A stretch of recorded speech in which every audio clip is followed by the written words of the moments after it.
One of the big questions in the Arsenal fraternity is about Gabriel Martinelli. When is he going to be available for Arsenal to play them for gain? Is the hugest update that most of you are really waiting in for. And today I've gone ahead to collect multiple sources onto when he's expected to return and how long he's expected to stay outside the pitch. Welcome to Rokani Media Football. How are you guys and where are you watching us from? I go by the names of Rokani David. Smash the like button, comment and share. If you're watching us for the very first time, endeavor to subscribe to this channel so as not to miss out on stories that we do upload in here on a daily. It's really a very chilly day in my country. It has been cold. Looks like we're gonna hit to enter what we call the rainy season. Ours not the winter, because winter is really very cold. But for us, these are rains that come in through to obviously help our people in the villages grow food and obviously see to it that they supply us later in the day. So that is it concerning the weather this side, and we thank God for the gift of life. Sometimes you need this chilliness because every day when it's really hot, it's not all that great. Not so, guys. So we are also going to talk about Gabriel Martinelli's goal that was disallowed when Arsenal was playing alongside Everton. That goal was scored by Gabriel Martinelli in the first half before he obviously got himself off the pitch of play after getting a hamstring injury. Let's see close to 400 likes much of this video. Don't forget to subscribe so as not to miss out on stories that we do upload in here on a daily. And remember, we want to hit how many subscribers? 18,000 subscribers before the end of this month, and let's continue to spread the love by doing that on a daily basis here. I'm planning to obviously coming through to obviously do a live video like 2 hours from now. Hope you guys will be on and will be willing to obviously discuss more and more things. I've seen photos of Julian Timber. He's off the clutches and it looks like there is a very huge positivity into his progress or healing at the club of Arsenal, and we are going to be telling you more of that into the live stream we've scheduled to do next after this. Now let's start it off with the story coming in from Arsenal concerning Gabriel Martinelli. The first person to give us an update about Gabriel Martinelli has been Mikel Arteta, and this is what Mikel Arteta had to say about Gabriel Martinelli. He said he felt it after the action for the run on the goal, and normally he's not one of those players who have muscular issues, but he had to come off so late. So meaning that he felt a muscular problem, and that is what we call a hamstring, and that's why Arteta really said they had to take him off the field of play and assess the player. And we don't know for how long Martinez is going to be out for, but the club of Arsenal, we are really waiting to see to it that they get us a statement, or any correspondent for Arsenal really comes in through and obviously tells us how long Gabriel Martinelli is obviously going to stay sidelined while not playing the game of football for Arsenal. But as we wait for the club of Arsenal, the Football London has gone ahead and obviously went ahead to give us a picture on how this injury might really affect the career or the season of Gabriel Martinelli this season. And he has gone ahead to let us know that this is the Football London, that Gabriel Martinelli came off injured against Everton over the weekend with some claims of a hamstring issue. If it is a grade 1 hamstring injury, then the absence could be roughly 2 weeks, while anything more severe than that could be looking at months out.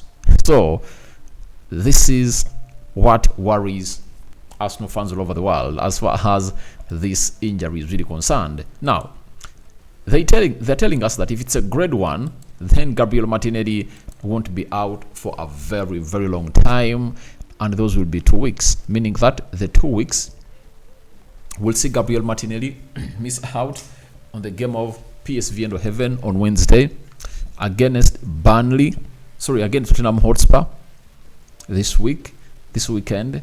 Then another midweek game as they take on, which team are they playing in the Carabao Cup? There is a fixture there in the midweek, and then the game against Bournemouth before they play Manchester City to go into the international break. And that is really very bad for the side of Arsenal when you're having a player who is really fighting to get back to his form after he got an injury last season, or towards the end of last season against Brighton. it does not sound well. It doesn't really sound well, and you find yourself very, very, very, very, very, very threatened onto the situation of a player like Gabriel Martinelli, because you don't know when he's going to return, and he was just fighting to get back to his form and is out for an injury. Remember last season, he's one of the high scoring players that Arsenal really had. He went ahead to score how many goals? He went ahead to score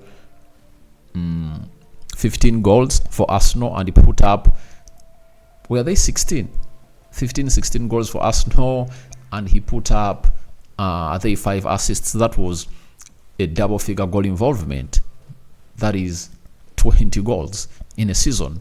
That is Gabriel Martinelli for you. And we anticipated that maybe the game of PSV Eindhoven would have been the best game for him to obviously return and to get back to the levels it deserves to be. But him being injured is really a very big blow for Arsenal. But you don't worry a lot as an Arsenal fan. Do you know why? Because if it were last season, you would have gone ahead to have all the worry before Trossard really came in through, you know. But this season, Arsenal is having a variety of players who can play off the left attacking side of the midfield, and those players include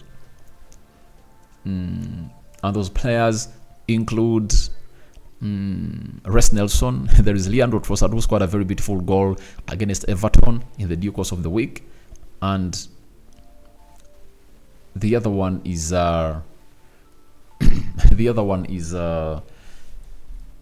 Emily Smith Rowe. Can also play that side. So they're having 3 players who can obviously play onto the left attacking side of the midfield.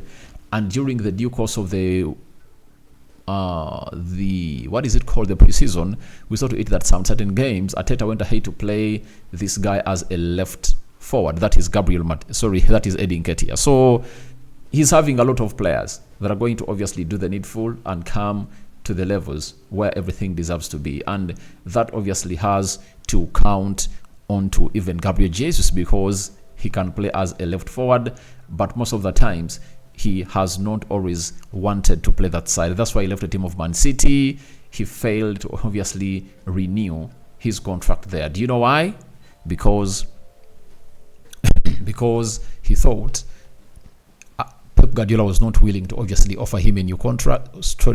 Pep Guardiola was not willing to play him as a centre forward, a role that he wanted, and he told them that if at all you don't really sell me this summer, I'm going to play the remaining time here and obviously leave the side of the side of Man City on a free. So they had to sell him to Arsenal for £45 million plus £5 million of add-ons. And I think last season, Man City went ahead to get some of the add-ons because Arsenal finished second in the Premier League and went ahead to qualify for the Champions League. So Martinelli is not going to be missed, according to me, because he was not the Martinelli of last season. He had not yet fired up. I think the best game that Martinelli played this season so far is the game versus Manchester United.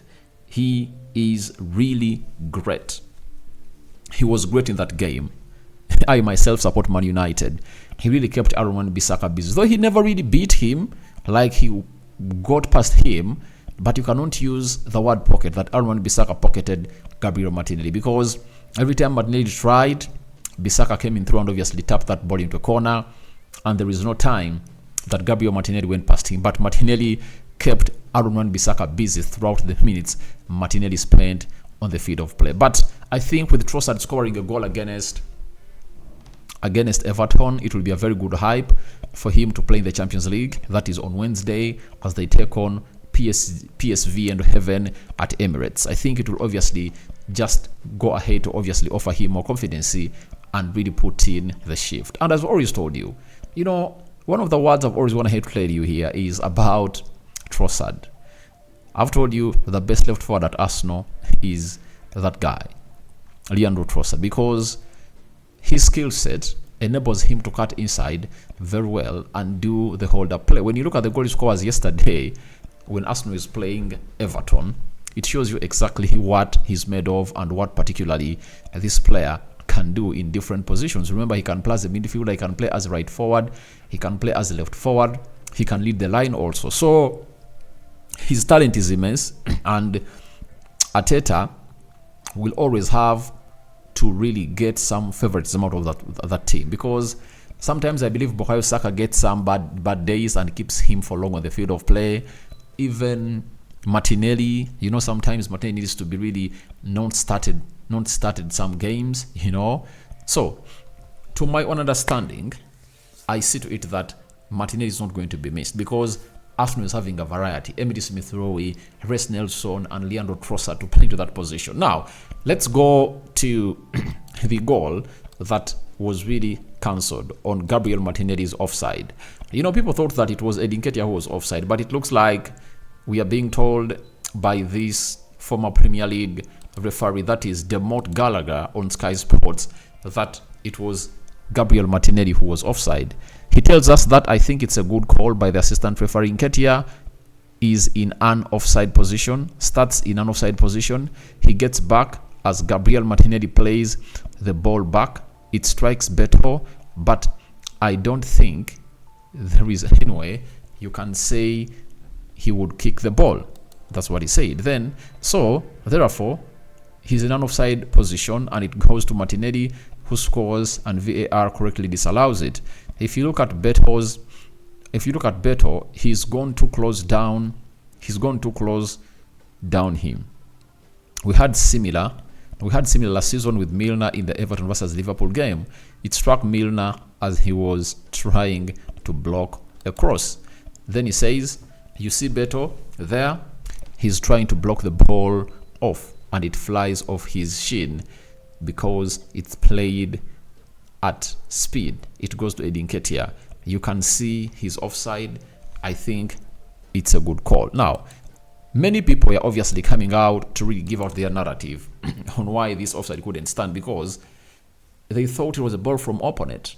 But for me, I don't want us to discuss even this a lot because Arsenal went ahead to win the game. That is it. And for VAR, its inconsistency is really irregular. And let no one lie to you that VAR will always be consistent. They've gone ahead to make stupid decisions that sometimes have gone ahead to stood and count in other games, and in other games they've not gone ahead to stand. That is really exactly what really annoys me about VAR, because if it was consistent, they would have gone ahead to obviously give the same verdicts on similar occasions.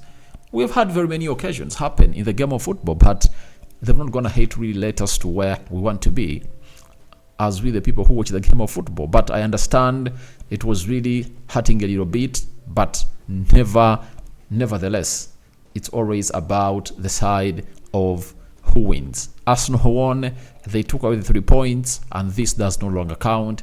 We head to the next games and we are really waiting to see whether it's going to count or not. So guys, your thoughts onto the Arsenal's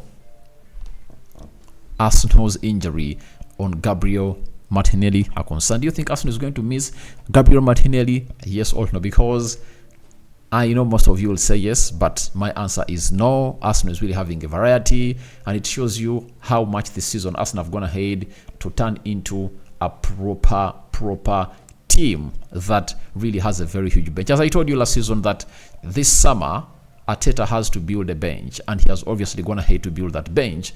When you're having Fabio Vieira, Nketiah, Emily Smith-Rowe, Jakub Kivio, Tomiyasu, David Raya, Reece Nelson onto your bench, and Jorginho, I think that puts you in the realm of winning and competing for the trophy. Not so? So guys, I cover you all in the precious blood of Jesus Christ. May the living to God bless you abundantly. Rokani David remains my name. I sign out for now. See you later, and I cover you all in the precious blood of Jesus Christ. The Muslim viewers and subscribers, Barakallahu Fikum. 5-finger salute to all the viewers of Rokani Media Football. I'm out.